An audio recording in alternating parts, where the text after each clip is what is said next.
Grigor Dimitrov, ce joueur qui s'est fait agresser en plein Barcelone un soir d'avril 2023 au volant de sa voiture, les malfaiteurs ont subtilement rabattu son rétroviseur, et à un feu rouge, Dimitrov il ouvre sa fenêtre et tend son bras pour le remettre, et là hop, les bandits en ont profité pour lui dérober sa montre d'une valeur de 70 000 $. Oui, c'est une histoire vraie, et Grigor il a pas l'habitude, normalement c'est lui qui agresse ses adversaires avec son service de plomb, son coup droit d'une lourdeur incroyable, son aisance folle à la volée. Dimitrov qui a longtemps souffert de la comparaison faite à son égard avec Roger Federer, mais ne l'appelait plus Baby Federer parce que Dimitrov c'est beaucoup plus que ça. Dimitrov, c'est un joueur exceptionnel de par son palmarès, mais aussi son style de jeu et l'empreinte qu'il laisse sur le circuit. Je pense vraiment qu'on se rappellera de Dimitrov dans les années à venir, même dans les décennies à venir. C'est un vrai passionné qui malheureusement est tombé dans l'ère de Djokovic, Nadal et Federer, qui lui ont rien laissé ou presque. Contre Nadal, Dimitrov, c'est une victoire pour 14 défaites. Contre Djokovic, c'est une victoire pour 12 défaites. Et contre Federer, une victoire pour 7 défaites. Et malgré ça, Dimitrov, il a quand même remporté un Masters 1000 et le Masters. Oui, vous êtes bien sur Game Set Talk, on va en apprendre des choses et on parle de Dimitrov juste après le jingle.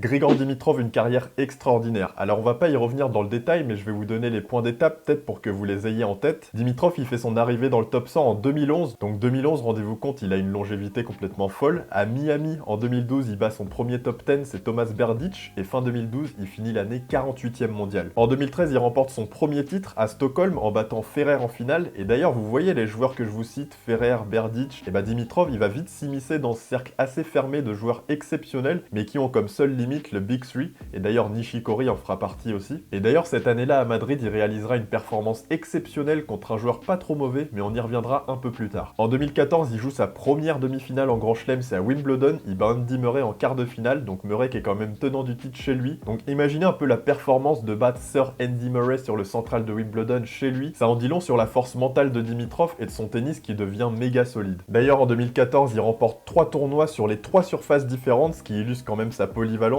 Acapulco, Bucarest et le Queens ATP 500 quand même. Et tous ces excellents résultats font qu'il finit 2014 aux portes du top 10 à la 11e place mondiale. Donc Dimitrov à 23 ans, il est 11e mondial, il a remporté 4 tournois, il a fait demi-finale en Grand Chelem et il a vraiment beaucoup d'expérience. Donc on peut clairement penser qu'il sera un gros danger pour les Djokovic, Nadal, Federer et qu'il aura même sa petite part du gâteau sur le circuit. Sauf que 2015 et 2016, c'est 2 mauvaises années pour Dimitrov. On a un joueur en perte de confiance qui est battu par des joueurs qui devraient battre tous les jours. À l'US Open en 2015 au deuxième tour, il perd contre Kukushkin. À Roland Garros en 2016, au premier tour, il perd contre Victor Troicki. Et peut-être que cette décompression, elle est due à des raisons personnelles, parce qu'après tout, nous, on les suit toute l'année, mais il y a plein d'éléments qu'on n'a pas. En tout cas, on a un Dimitrov perdu, qui est même parfois dégoûté du tennis. Et d'ailleurs, pour ceux qui scrutent un peu ces vidéos croustillantes sur YouTube, je pense que vous avez dû voir ces extraits de Dimitrov. On est en finale à Istanbul contre Schwartzmann, donc c'est un match important pour gagner un tournoi et reprendre de la confiance. Et Dimitrov, il mène, il sert même pour le match, mais il se fait renverser par Schwartzmann. Et là, il pète les plombs, il pète ses raquettes, et il abandonne, il jette l'éponge de frustration. Donc avec cet épisode fou, on découvre un Bulgare à fleur de peau qui est émotif et qui est sanguin. 2017, rien à voir. Là, on a un Dimitrov transformé, requinqué, il gagne Brisbane, il fait demi-finale à l'Open d'Australie, il gagne Sofia, Cincinnati, son tout premier Masters 1000 et le Masters auquel il participe pour la première fois. Il finit l'année numéro 3 mondial, il pratique un niveau de jeu incroyable, toutes les planètes étaient alignées, le coup droit était fou, le service aussi, et vraiment il avait retrouvé sa capacité à varier avec son revers slicé et recouvert. Et donc la carrière de Dimitrov, c'est un parfait exemple pour constater à quel point le tennis ça peut aller vite, que rien n'est acquis et que rien n'est insurmontable. Derrière, entre 2018 et 2022, on a un Dimitrov régulier sans être exceptionnel. Sur ces 5 années, en cumulé, il bat 9 top 10, donc on pourrait s'attendre à mieux. Et Dimitrov, entre 2018 et 2022, c'est ce que j'appellerais un top 20 endurci. Et encore, il finit les années 2021 et 2022 à la 28e place mondiale. Donc finalement, on est loin du joueur fin 2014 qu'on imaginait capable de multiplier les derniers carrés en Grand Chelem, de donner du fil à retordre au Big Three. Il y a quelques coups d'éclat comme sa demi-finale à l'US Open en 2019 où il bat Federer en 5-7, mais globalement c'est pas la folie. On est sur un joueur qui a un très bon niveau moyen, mais qui cale quand faut aller battre des Thiem, des Wawrinka, des Tsitsipas, des Zverev. Donc il y a une frustration de la part d'un certain public puriste du revers à une main qui aimerait voir Dimitrov dans le top 10 parce qu'un très bon Dimitrov ça joue top 10 tous les jours. Et là je fais une petite pause dans le déroulé, je vous parlerai de sa fin d'année 2023 et de 2024 juste après, où on voit qu'il revient clairement aux affaires parce que là je vais vous parler de son style de jeu. Puis puissance et élégance, je pense que c'est comme ça qu'on pourrait qualifier le style de jeu de Dimitrov, d'où la comparaison avec Roger qui a lieu d'être quand même sur certains aspects. Forcément le service, le slice, le revers à une main, dans la gestuelle évidemment, il y a des similitudes, mais Dimitrov concrètement c'est quoi? C'est un service très puissant, qui place très bien et qui est dur à lire, c'est vraiment le genre de joueur qui est capable de gagner un set, voire un match presque juste avec son service. En tout cas, quand il passe 80% de première, il se met dans des très bonnes conditions pour gagner le match. Dimitrov, c'est un coup droit vraiment efficace. Quand on pense aux grands coups droits du circuit, on cite forcément Nadal, du Del Potro quand il était là, du Thiem quand il était au top. Mais Dimitrov, il faut vraiment se rendre compte de la justesse, de la lourdeur de son coup droit. Il lui permet vraiment de dérouler avec ses séquences classiques sur ses jeux de service et de pas laisser respirer ses adversaires. Dimitrov, c'est un revers à une main, tout en puissance et tout en élégance, mais il a, il faut bien le dire, ce slice côté revers qui lui permet de varier énormément et de proposer une balle différente à ses adversaires, ce qui peut vite devenir inconfortable pour eux parce qu'il faut baisser sur les jambes, ensuite faut reculer quand Dimitrov recouvre avec son revers. Donc même si c'est une faille, aujourd'hui le revers à une main, on va pas se mentir, Dimitrov il arrive quand même à en faire une arme à part entière. Maintenant c'est vrai que quand il joue sur terre battue avec des joueurs qui le pilonnent côté revers avec du lift et de la hauteur, ça peut vite être compliqué. On pense à Nadal naturellement qui est gaucher en plus, donc entre les deux ça a souvent tourné à la boucherie. Et Dimitrov c'est une aisance folle au filet comme je disais en intro, avec un jeu vers l'avant vraiment naturel et c'est super agréable de le voir vers l'avant et c'est une volée vraiment clean. Je pense vraiment qu'il est dans le top 10 voire le top 5 des joueurs qui ont la meilleure volée. Bref, on a une volée qui fait des dégâts,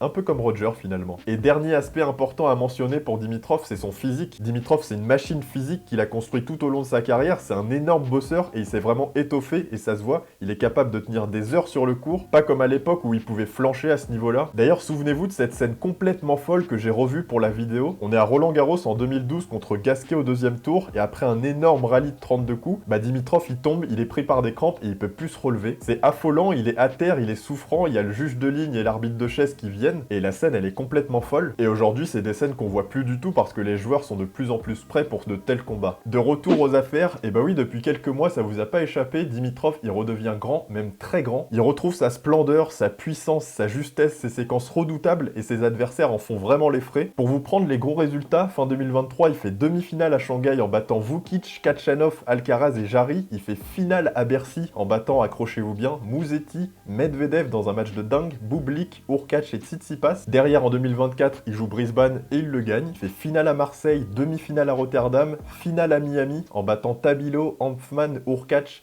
Alcaraz et Zverev. Donc faut bien se rendre compte que le Dimitrov qui pète un câble en finale en abandonnant, qui perd contre Kukushkin ou Troicki, il est mort. Et là, c'est bien le Dimitrov qui gagne des tournois avec un niveau de jeu côtoyant les étoiles qu'on a. Et d'ailleurs, c'est une excellente nouvelle pour le circuit, et je parle souvent des joueurs dont on a besoin pour challenger les Alcaraz et les Sinner. Et Dimitrov, même si c'est pas forcément lui qu'on attendait à ce niveau-là, force est de constater qu'il fait vraiment le boulot. Et on espère qu'il nous réserve encore des matchs légendaires. Je dis bien encore parce que Dimitrov, il nous a offert quelques chefs-d'œuvre. Des matchs légendaires. Je vous en ai sélectionné 3 qui me sont venus en tête assez rapidement. Et d'ailleurs, j'avoue que j'ai pas fait l'archéologue en allant chercher des gros matchs du Bulgare d'il y a longtemps. Et dites-moi vous, quels sont les matchs de Dimitrov qui vous ont le plus marqué? Numéro 1, je suis obligé, Open d'Australie 2017, demi-finale contre Rafael Nadal, un chef-d'œuvre. Pourrait faire le match 7 par 7, mais bon, on va pas s'y attarder. Et je pense que c'est le match où j'ai vu le revers à une main de Dimitrov à son apogée, des merveilles de coups gagnants longue ligne, des rallyes à en pleuvoir, un service terrifiant pour Nadal et un jeu vers l'avant incroyable avec des volets, c'était extraordinaire. Évidemment, il aurait plus que mérité de jouer cette finale et d'ailleurs, j'aurais bien aimé voir ce qu'il aurait fait face à papa. Match numéro 2, on est à Madrid en 2013 et je vous en parlais de ce joueur pas trop mauvais, et c'est Djokovic. Djokovic qui le bat, c'est la seule fois qu'il bat Djokovic dans un match dantesque, intense, un vrai match de terre battue avec des rallyes, des dramas avec Djoko qui se met le public à dos, Grigor qui crampe, encore ses foutues crampes, et un niveau hors du commun. Djokovic il vient de gagner Monte Carlo, il est bouillant, mais Grigor, il était possédé et il a sorti une copie quasi parfaite. 7-6, 6-7, 6-3 pour le Bulgare. Et troisième match, US Open 2019, quart de finale contre Roger Federer, pour plusieurs raisons. Le duel Federer-Dimitrov, on a deux joueurs méga élégants avec un style de jeu unique. On a un gros combat en 5-7 avec Grigor qui est quand même mené 2-7-1 et qui renverse le match. Il renverse la légende Federer sur le plus grand court du monde, donc sacré exploit. Et il lâche des coups dont lui seul a le secret, il fait parler sa souplesse, son élégance, sa puissance, c'est incroyable. Et vous me direz peut-être que Roger, il a 38 ans, il est fini, c'est un papy. Moi je vous répondrai qu'il était encore dans le coup parce qu'il sort d'une finale à Wimbledon dont on se souvient tous. Et donc ça reste un énorme défi de battre Federer en grand chelem. Et Dimitrov finit par le faire, donc on a 3 matchs qui illustrent le niveau de jeu exceptionnel de Dimitrov. Dernière dernière partie, plus légère, cette fois sur l'image de Dimitrov, sur ce qu'il reflète, et c'est vrai qu'on a cet aspect beau gosse du circuit avec lui, qu'il est toujours classe sur le court, et on sait d'ailleurs qu'il a notamment été en couple avec la championne Maria Sharapova. La Russe, qui on le sait, a été une aide précieuse pour Dimitrov, notamment dans sa période de moins bien en 2015, et plus globalement, voilà, Dimitrov, il a ce côté gentleman qui cultive, et il a raison, mais justement, ça pousse encore plus les gens à faire le parallèle avec Roger Federer. Et donc, on sait pas à quel point ça a pu l'agacer, on sait qu'il a confié en début de carrière que ça a pu être pesant, que c'était un peu saoulant. En tout cas, on a Grigor Dimitrov, on a Matteo Berrettini, on a Stefanos Tsitsipas. Je vous laisse voter en commentaire pour le beau gosse du circuit. Et en tout cas, dites-moi ce que vous pensez de Grigor Dimitrov de manière générale, dites-moi ce que vous pensez de son jeu, si vous aimez ou pas. Il est quand même redevenu top 10 en 2024, ce qui est juste monstrueux. Dites-moi si vous pensez qu'il peut faire encore quelques coups en grand chelem, si oui où. Et nous, on se lâche pas, restez connectés parce qu'on va continuer à envoyer du lourd et on se retrouve pour de nouvelles vidéos. Ciao!